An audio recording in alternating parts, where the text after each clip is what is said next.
The emergency line went dead at the exact moment both Alpha CEOs turned toward me. Not glanced, not looked. Turned, together, with the sharp stillness of predators who had just caught the same impossible scent. The sky elevator had stopped between floors 62 and 63. A second earlier, we had been climbing through clouds above the city, then the cabin slammed to a halt. My shoulder struck the rail, and the evidence drive beneath my sleeve cut my wrist. Above the doors, the display changed to one red word: lockdown. I pressed the emergency button once. A dispatcher answered in a burst of static. Vale Tower response. State your... And the line clicked off. The lights dimmed. A thin red glow appeared behind the ventilation grill. Then heat rolled through my body so fast that my knees almost folded. Julian Vale moved first. He stepped away from me, not closer, and lifted both hands where I could see them. His charcoal suit was immaculate, his expression controlled, but his eyes had gone dark. Mara, he said, very carefully, is that suppressant patch prescribed to you? My fingers flew to the small square beneath my collar. It felt hot enough to burn. Suppressant? It's an allergy patch. I'm a beta. Across the elevator, Cassian Vale watched the ventilation grill. He shared Julian's face, but not his restraint. Julian was winter discipline, every emotion locked away. Cassian was the match struck against it, his anger visible in every line. You are not a beta, Cassian said. Another wave of heat tore through me. My palm hit the glass wall. Far below, traffic moved between the towers in silent ribbons of white and red. I had spent 27 years knowing exactly what I was. Mara Quinn, forensic compliance auditor, unremarkable beta. The woman companies hired when their numbers looked clean but smelled wrong. I trusted records, chemical lot codes, access logs, and facts that could survive a courtroom. Facts did not change because an elevator stopped. Facts did not make two of the most powerful alphas in the city look at me as if the air itself had become dangerous. My medical file says beta, I whispered. Julian's gaze flicked to the glowing patch. Your medical file may be wrong, or someone wanted it to be wrong. Cassian crouched beside the control panel and pried open the narrow service cover with a key from his wallet. Behind it, 3 status lights blinked. 2 were green, 1 was red. He looked at his brother. The emergency line wasn't cut by the stop, he said. It was cut first. Julian's jaw tightened. So this isn't a malfunction. Cassian looked at me, then at the drive-shaped bruise forming beneath my sleeve. No, he said. It's a trap. 6 hours earlier, I thought the dangerous thing in Vale Meridian Tower was my file. Julian ran Vale Biodyne. Cassian ran Meridian Systems. Their father had divided the family empire, and the press turned every contract into a battle. That morning, the twins planned to announce a merger. My job was to certify employee safety data before the vote. Instead, I found that 14 reported reactions to a scent-neutralizing drug were actually 93. 79 clinic records had been hidden inside Project Orpheus. When someone tried to erase my access, I copied the files and contacted the ethics chair. An assistant I had never met handed me a visitor badge and redirected me to the 63rd floor. The elevator opened. The twins were inside. Neither had summoned me. Now the badge on my lapel pulsed with a tiny blue light, and the heat beneath my skin kept climbing. Julian noticed the badge at the same moment I did. Take it off, he ordered. I tore it free and dropped it. Cassian crushed it beneath his shoe. A chemical sweetness leaked from the broken plastic, faint but unmistakable. Diffuser chip, he said. Low volume. Heat activated. My stomach turned. Heat activated by what? Neither brother answered immediately. Julian removed his jacket and laid it on the floor several feet from me. He did not approach. Mara, I need to ask you a few questions. You can refuse any of them. Have you ever had a cycle? No. Unexplained fevers? Sensitivity to alpha scent? No. Are you taking any medication? Only the patches. One every morning since I was 12. Cassian swore under his breath. Julian kept his voice even. That patch may have been suppressing an omega presentation. The compound in the badge appears designed to overwhelm it. The idea was too large to hold. My hands trembled. Heat climbed my arms. Every breath carried the twins' scents. Julian was cedar after rain, cool and steady. Cassian was smoke and orange peel. I hated that I noticed. I hated even more that my body leaned toward the air between them before I forced myself back. Both twins saw that too. Cassian stood and moved to the farthest corner. Julian followed, giving me more than half the elevator. Listen to me, Julian said. Instinct is information, not permission. We will not touch you unless you ask. We will not move closer unless you agree. Whatever your body is doing, your choices are still yours. The words should not have mattered as much as they did. But my fear had been expanding faster than the heat, and his certainty gave it a wall to break against. What happens next? I asked. First, we slow the chemical exposure, Cassian said. He pulled the emergency fire blanket from beneath the control panel and wrapped it around the ventilation grill. Then we get this elevator moving. And if you can't? He looked at the red status light. Then we make sure whoever built this trap regrets leaving us alive inside it. The elevator speakers crackled. For one hopeful second, I thought the dispatcher had returned. Then a distorted voice filled the cabin. Ms. Quinn, place the audit drive on the floor. The elevator will resume when the drive is verified. My blood went cold beneath the fever. Julian looked directly at the mirrored panel above the doors. Camera? Cassian scanned the ceiling. Standard cameras are off during emergency lockdown. The voice returned. You have 10 minutes before the cabin ventilation enters purge mode. The floor display changed. 09:59, 09:58, 09:57. I pulled the drive from my sleeve. It was no bigger than my thumb, black and silver, with a strip of my blood where the casing had cut me. They want this, I said. What is on it? Julian asked. Evidence that someone hid 79 adverse reactions to a scent-neutralizing drug, Project Orpheus. I think the product was doing the opposite of neutralizing scent. Cassian glanced at the broken badge. It was triggering dormant presentations. That's impossible. So was your first heat 10 minutes ago. He did not say it cruelly. That made the truth land harder. The heat rose again. This time it carried pain, a deep pulling ache through my muscles, and a pressure behind my ribs that made every scent in the elevator painfully bright.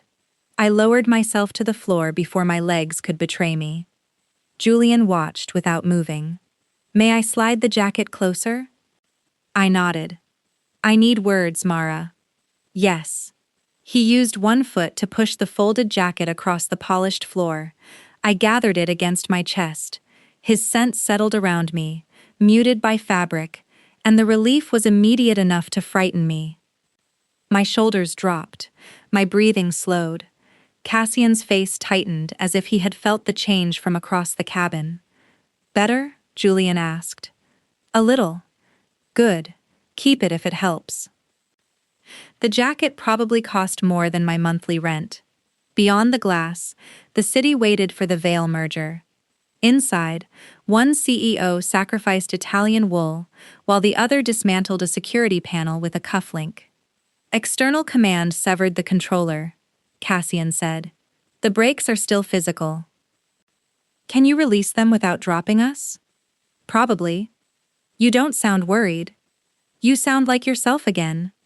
When I asked how he knew what I sounded like, the brothers admitted they had both followed my work. I was the auditor who refused their cars, gifts, and revised fee after finding a safety failure. Did either of you arrange this? I asked.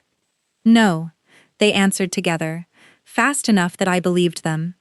The distorted voice returned. 7 minutes. Place the drive on the floor. If they can see the floor, the camera is low, I said. Cassian stopped working. My thoughts were slow, but patterns remained patterns. The speaker ignored the drive near my chest and ordered it onto the floor. The badge carried the diffuser, but it was too small to transmit video through the shielded shaft. I looked at the polished shoes near my knees, then at the emergency button panel. There, I said. At the bottom of the panel, a screw head reflected a pinpoint of green. Cassian crossed the cabin, stopped 2 arm lengths away, and waited. May I come closer? My heat reacted before my mind did. My pulse leaped. The strange ache pulled harder. I pressed Julian's jacket to my face and forced air into my lungs. Yes, I said, but slowly. Cassian approached 1 measured step at a time. When he knelt beside the panel, his shoulder was level with mine, but did not touch me. His scent was stronger here, warm and bright, and for 1 dizzy second, I wanted to close the distance. He noticed my hand flex against the floor. Do you want me to move back? The question cut through the instinct. No, just don't touch me. Understood. He removed the false screw. A tiny camera lens came with it, trailing a black wire. Cassian held it up to the mirrored wall. You wanted a show? He said to whoever was watching. Watch this.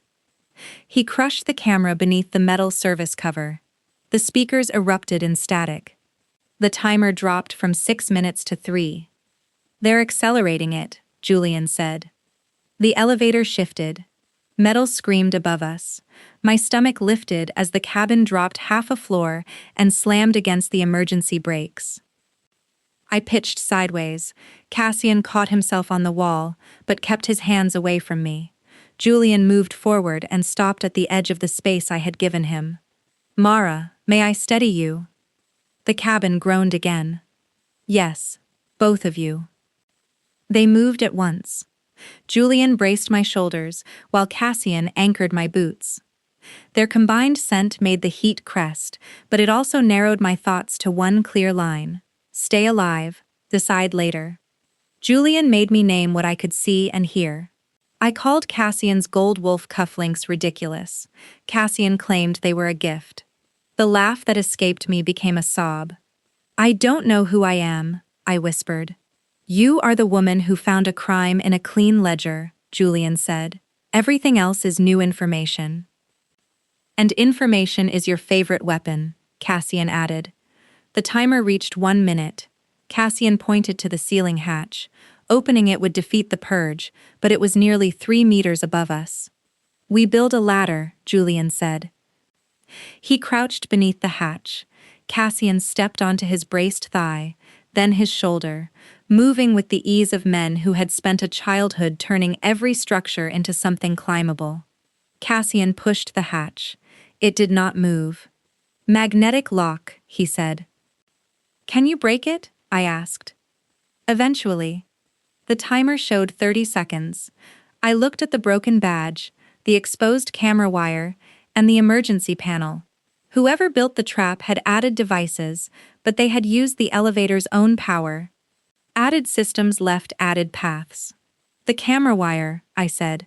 It must connect above the ceiling. Pull it. Cassian yanked the wire. Something snapped overhead. The hatch lock flickered. Julian lifted him higher. Cassian drove both hands against the panel. The timer reached 10, 9, 8. The hatch burst open. Cold air poured into the cabin just as the ventilation fan roared to full power. Instead of air being sucked out, a red mist sprayed from the lower vents. Cassian dropped to the floor. Julian ripped the fire blanket free from the upper grill and threw it over my head and shoulders. Do not breathe, he ordered. Cassian tore open the doors of the emergency supply box and found 3 compact smoke hoods. He fitted the first over me, sealing it around my neck, then handed the others to Julian, and kept none for himself. Put yours on. I tried to say through the hood. 2 hoods, he said. 3 people. Julian held his out. We alternate. Cassian shook his head. Get her onto the roof. The mist thickened around his knees. I grabbed the front of his shirt. No heroic nonsense. We all leave. His eyes flashed, startled by the force in my voice. That's an order, I said. You don't work for me. Then, consider it an audit finding. Julian put the second hood over Cassian's head and took one unprotected breath before using the fire blanket as a mask. Together, they lifted me. Cassian climbed first, hauled himself onto the elevator roof, then reached down. Mara, I need to pull you up. Arms only, is that all right? Yes. His hands locked around my forearms. Julian steadied my waist after I agreed. The heat, the mist, and the sudden movement turned the shaft into a spinning tunnel of steel and shadow. Then Cassian dragged me through the hatch and laid me on the cold roof of the elevator. Julian came last. Below us, the cabin filled with red vapor. Above us, the elevator shaft stretched toward a maintenance door at floor 63. A narrow ladder ran up the wall. The gap was less than 4 meters. It might as well have been 40. My first heat surged again, sharpened by the chemical cloud. Every muscle shook. The brother's scents pressed against the filter of my smoke hood, faint enough to keep me thinking, strong enough to make every instinct beg me not to move away from them. Cassian checked the brake assembly. The external controller can release us again. We have maybe 90 seconds. Julian pointed to the ladder. I go first, Mara follows, Cassian comes last. I can't climb. You can, Julian said. That is motivational nonsense. No, it is a risk assessment. Your hands are steady when you focus on a task. So focus on the next rung, not the floor. He climbed to the maintenance ledge. Cassian stayed behind me, close enough to catch me but not touching. I placed one foot on the ladder. The elevator dropped. For one endless second, I was weightless. Then the brakes caught with an explosion of sparks. My fingers slipped. Cassian's arm locked around my waist. I have you, he said. Julian leaned down from the ledge. Mara, give me your hand. I looked up. His palm was open. No command, no claim, just a choice waiting in the dark. I took it. Between them, I climbed. Julian pulled me onto the ledge. Cassian followed, seconds before the elevator dropped again. This time, plunging 2 full floors before the emergency brakes screamed it to a stop. The 3 of us lay on the narrow maintenance platform, breathing hard. Then the access door opened. 3 men in veil security uniforms stood on the other side. Relief lasted less than a heartbeat. The men wore scent masks and gloves but carried no medical kit. Mr. Vale, the leader said to Julian, we'll take Miss Quinn. Which Mr. Vale? Cassian asked. The hesitation exposed them. When Julian demanded identification, the leader reached for an injector instead. Cassian trapped his wrist. Julian blocked the second man. The third lunged at me. The heat had weakened me, not erased me. I struck him with the metal drive and shouted every detail I had captured. No badge numbers, non-standard gloves, unregistered injector, camera over the west stairs. People who expect a victim do not know what to do with a witness. He froze. Cassian hit the fire alarm. Real security and paramedics poured from the stairwell. 2 imposters were caught. The third disappeared into the crowd. I remember a paramedic asking my name, and Julian stopping himself so I could answer. I remember refusing to release the evidence drive. Chain of custody, I insisted. Cassian crouched beside the stretcher, dust in his hair and blood on his cheek. Then keep it. We'll guard it until you wake. Both of you? They took one side of the stretcher each. Both of us. I woke 12 hours later in a private clinic with no alphas in the room. At first, their absence hurt in a way I could not explain. My body searched for cedar and smoke, found antiseptic and filtered air, and panicked. A nurse noticed the spike on my monitor and adjusted the neutralizer beside my bed. "You're safe," she said. "The acute phase is over." "Where are they?" "The Vale brothers? Downstairs, last I checked.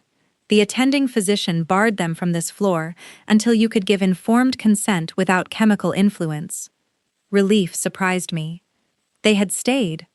They had also stayed away. Dr. Imani Reyes entered an hour later, carrying a tablet and the kind of expression doctors wear when facts are about to divide a life into before and after. The tests confirmed I was an omega.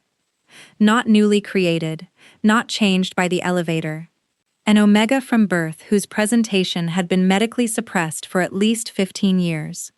The patches I had believed were allergy medication contained a powerful endocrine inhibitor, no longer approved for pediatric use. The visitor badge contained a second compound, Orpheus.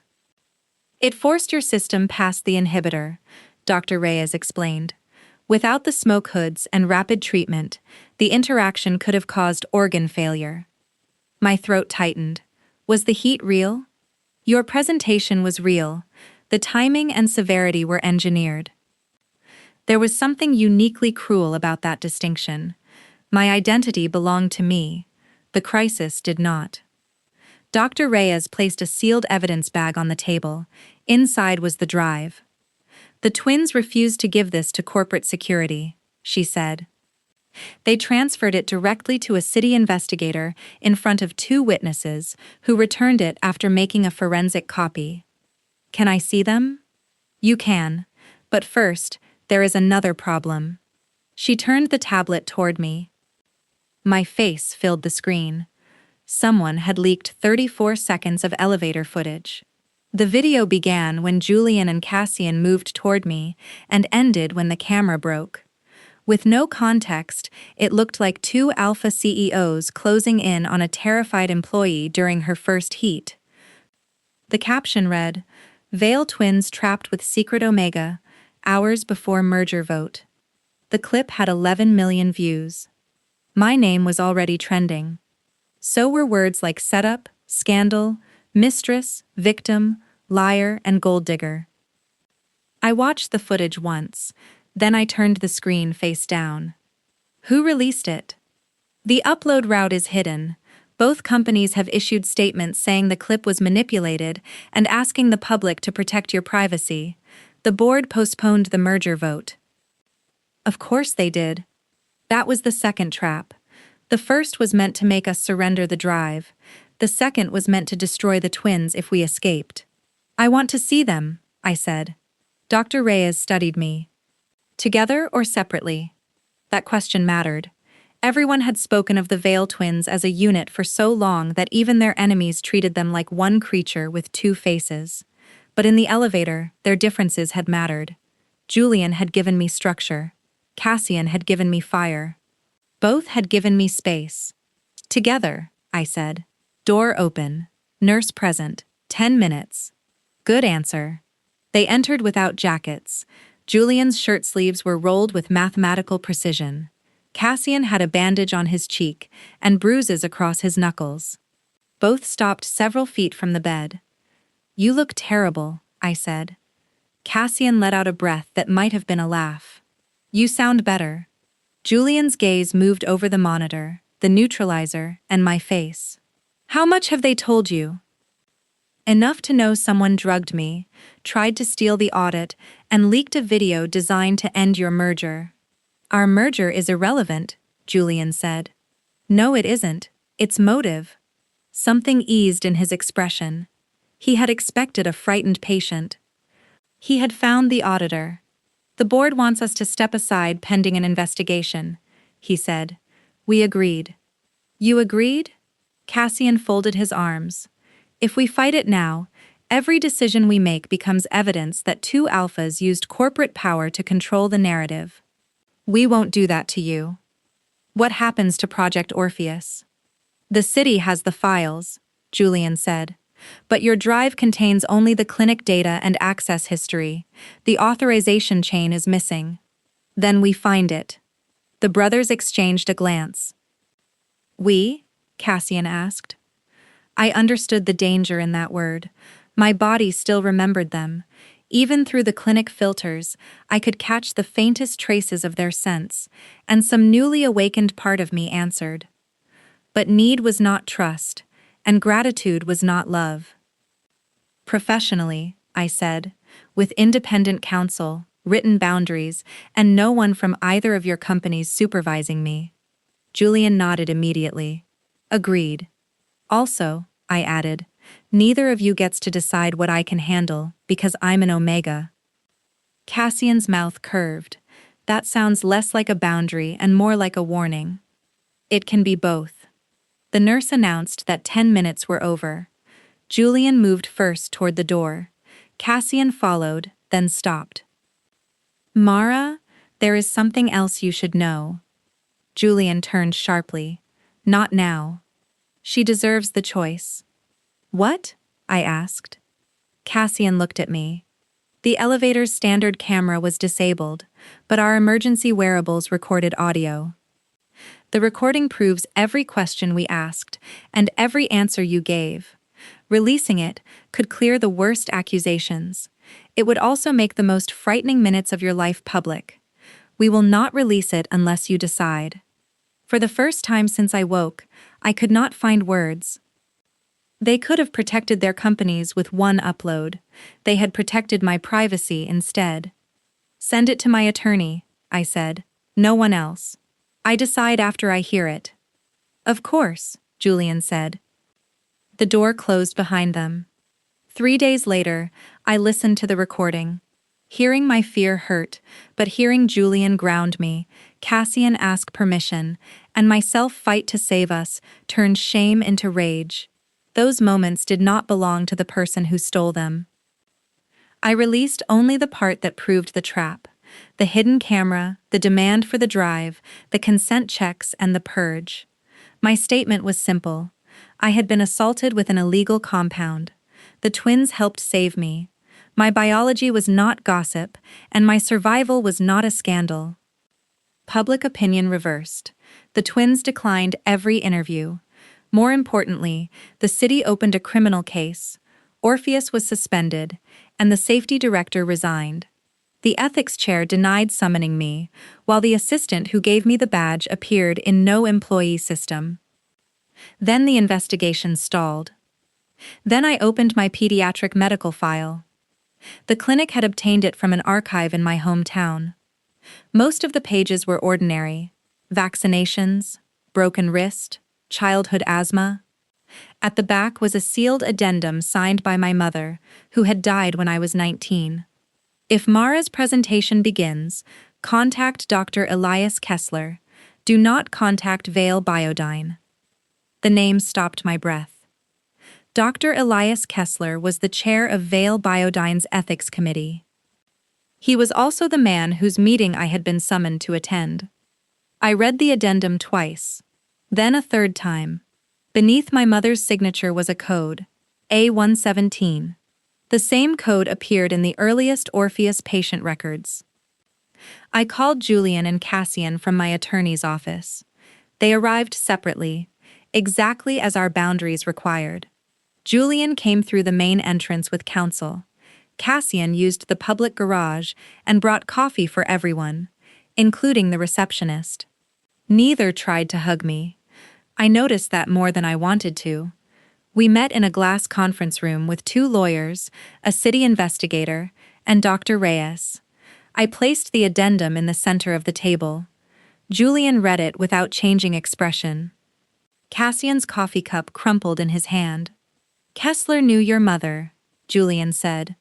Apparently. A17, Cassian murmured. Alpha 17. Dr. Reyes looked up. You recognize it? The twins went silent. Julian finally spoke. Our father funded a private study 28 years ago. The stated goal was to prevent dangerous juvenile presentations. The program was shut down before human trials. According to the official record, I said. Cassian pushed back from the table.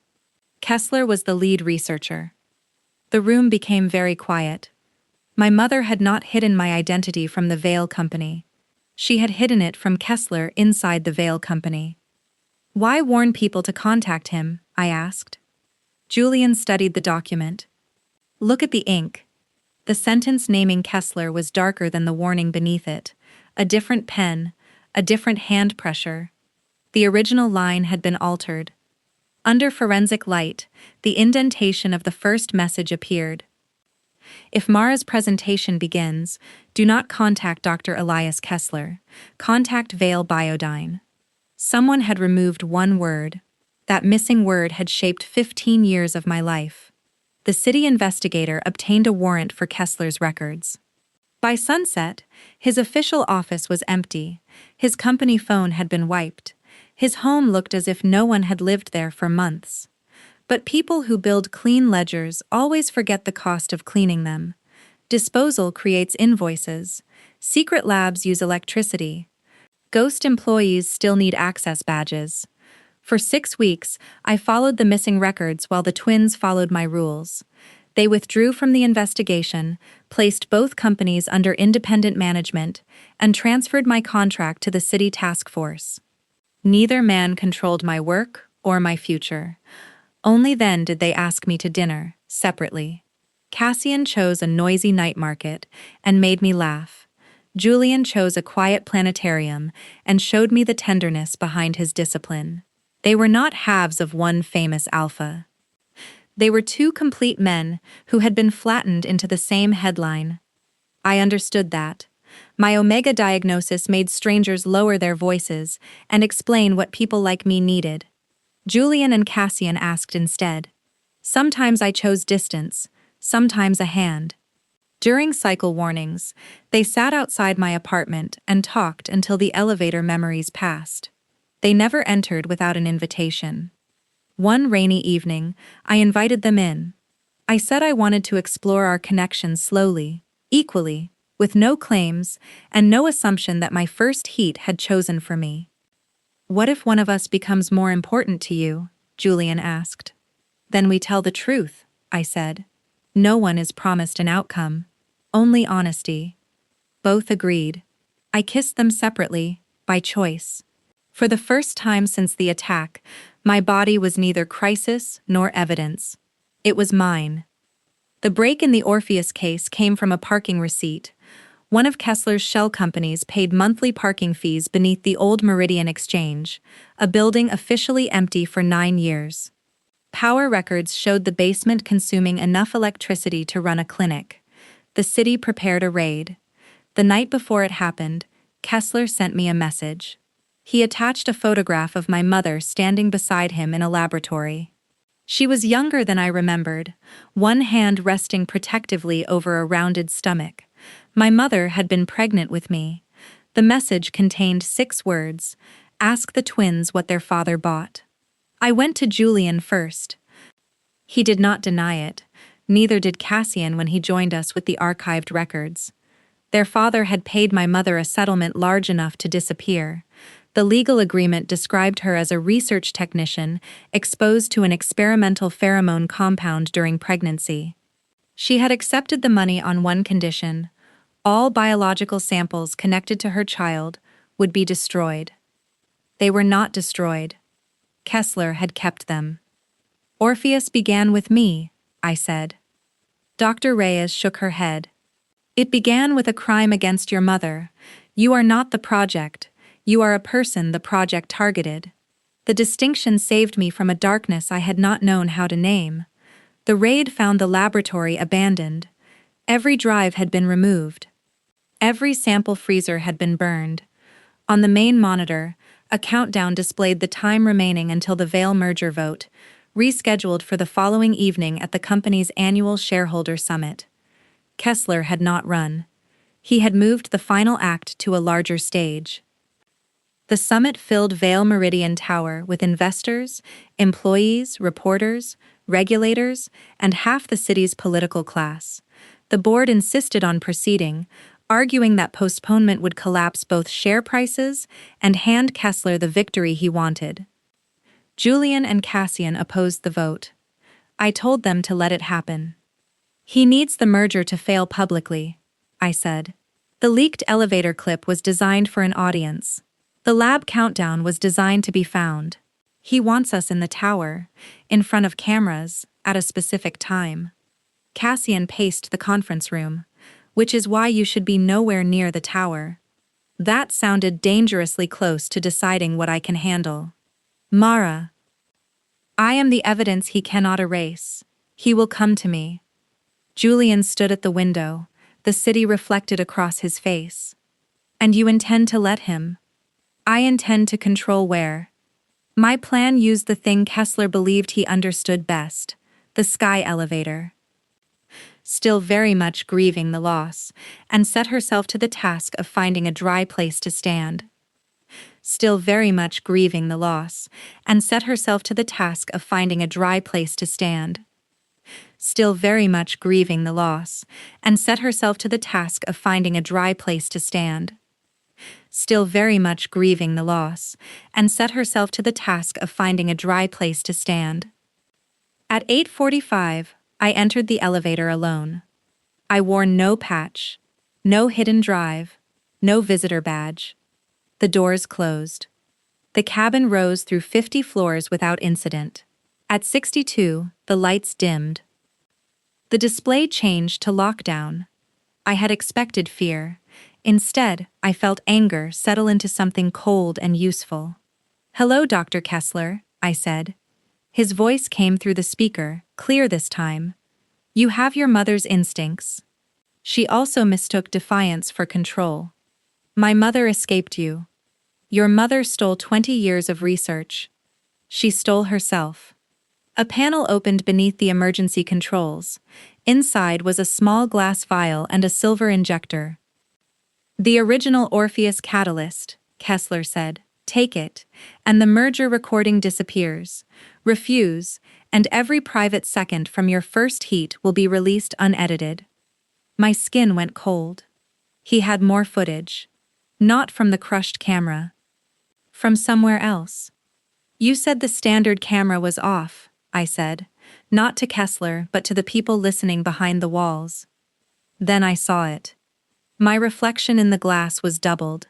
One image belonged to the mirrored panel, the other was a fraction too bright.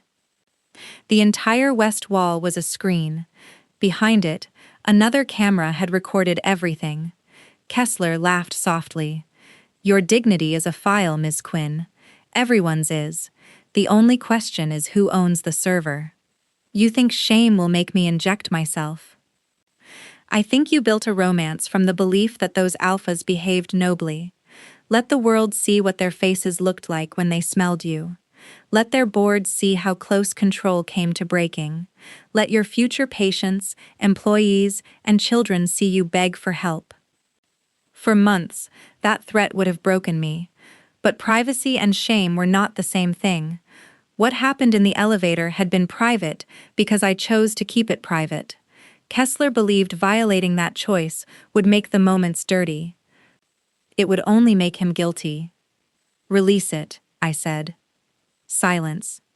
"What?" "Release every second. Release Julian asking permission. Release Cassian giving me the only smoke hood. Release me being afraid, because I was afraid. Release me asking for help, because asking for help kept me alive. You cannot humiliate me with the truth." Behind the mirrored screen, something clicked. The vial compartment began to close. I jammed my shoe into it and grabbed the injector. "And now," I said, holding it toward the hidden camera, "you have delivered the original compound into a recorded crime scene." Kessler's calm vanished. "You stupid little Omega." The ventilation system roared. Red warning lights flashed. But no mist came. I had helped design the replacement system. The moment an unauthorized command reached the vents, the controller sealed every external feed and flooded the cabin with neutralized air. "You audited the old elevator," Cassian had told me during planning. "Tell us how to build the new one." So I had. Kessler tried to release the brakes. Nothing happened. He tried to cut the emergency line. The speakers switched automatically to the summit broadcast. On the ballroom stage 1 floor above, every screen changed from merger projections to a live image of me holding the Orpheus vial. Julian's voice came through the system. "Dr. Kessler, this is Julian Vale. Your commands, voice print, and device location have been recorded. Step away from the control room." Cassian's voice followed, warmer and far more dangerous. "Or don't. I have always wanted to take that door off its hinges." The elevator doors opened. Not onto the ballroom. Onto the narrow control room, hidden behind it. Kessler stood at the console in a technician's uniform, one hand gripping a remote trigger. He was older than the man in my mother's photograph, but unmistakable. Narrow face, pale eyes, and the offended posture of someone who believed discovery was the same as betrayal. 2 city investigators stepped from the maintenance corridor behind him. Kessler pressed the trigger. An explosion shook the control room. Smoke burst from a server cabinet. The investigators ducked. Kessler lunged past them and into the elevator, seizing my wrist. "You were supposed to prove it worked," he hissed. "I proved it failed." I drove the metal injector against his thumb until he released me. He struck the emergency stop.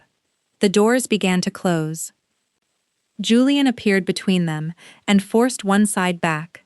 Cassian hit the other an instant later. The brothers pushed in opposite directions, muscles straining against the motor. Kessler dragged me toward the open service hatch. This time, I did not wait to be rescued. I stamped on his foot, twisted the way the task force trainer had taught me, and broke his grip. When he reached again, I threw Julian's old sentence at him like a blade. "Instinct is information," I said. "Not permission." Then I pulled the manual brake lever. The cabin locked in place, the doors reversed. Julian and Cassian entered as investigators surrounded Kessler. He stared at the 3 of us with hatred so complete it looked almost peaceful. "You think this ends with me?" he asked. "Every company wants control. Every alpha wants ownership. Every omega eventually chooses safety over freedom." I looked at the brothers beside me. Neither touched me. They waited. I reached for Julian's hand with my left and Cassian's with my right. "Then you never understood any of us," I said. The investigators took him away. The merger vote did not happen. Julian placed both companies under independent management until every Orpheus victim could be found and compensated. Cassian released the authorization chain, including proof that their father had funded the original research.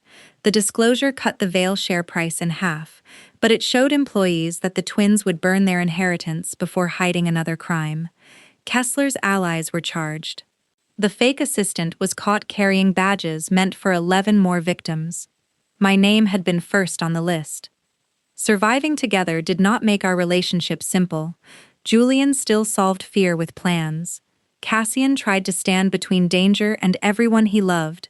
I treated vulnerability like a hostile witness. We argued, apologized, and learned that distance was not rejection. My cycles became manageable under Dr. Reyes's care, and the tenderness we later shared never resembled the emergency that introduced us. That difference mattered. Kessler received 86 convictions. More victims came forward. With settlement funds and independent grants, I founded the Quinn Center for Biological Autonomy. We offered testing, legal support, and workplace audits to anyone whose status had been hidden or exploited. Julian donated quietly. Cassian donated loudly. Neither sat on the board. That was my condition.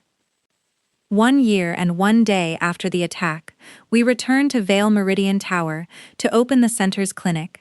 The sky elevator now had visible ventilation controls, 3 separate emergency lines, and a passenger rights notice, ending with the rule that had become city law. Instinct is information. Consent is authority. The doors closed. I pressed the yellow safety test button, and the elevator stopped smoothly between 62 and 63. "Mara," Julian said, "did you stop the elevator?" "For a scheduled, recorded, fully authorized 45-second test." Cassian grinned. I love her. The emergency lines remained green. One button could open the doors. I removed 2 envelopes from my bag. Each held the same document. It was not a mating contract or a merger of lives. It was a promise to begin discussing a permanent bond on equal terms, with separate counsel, medical safeguards, and the right for any of us to pause. I had already signed. You proposed with a contract, Cassian said, eyes bright. I am an auditor. Julian read the final paragraph twice. Are you sure? Once, I might have heard doubt. Now I heard room for my answer. I am sure I love both of you, I said. And no emergency gets to make this decision for us. Cassian signed first. Julian read every line again, then signed beside him. The timer reached 0.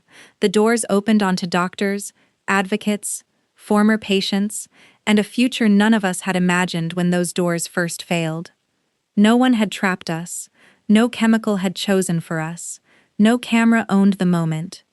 Julian offered one hand. Cassian offered the other. I took both, and we stepped forward together. The first time the elevator stopped, I thought my life had split into before and after. I was wrong. My life had not split. It had opened. And this time, the doors worked.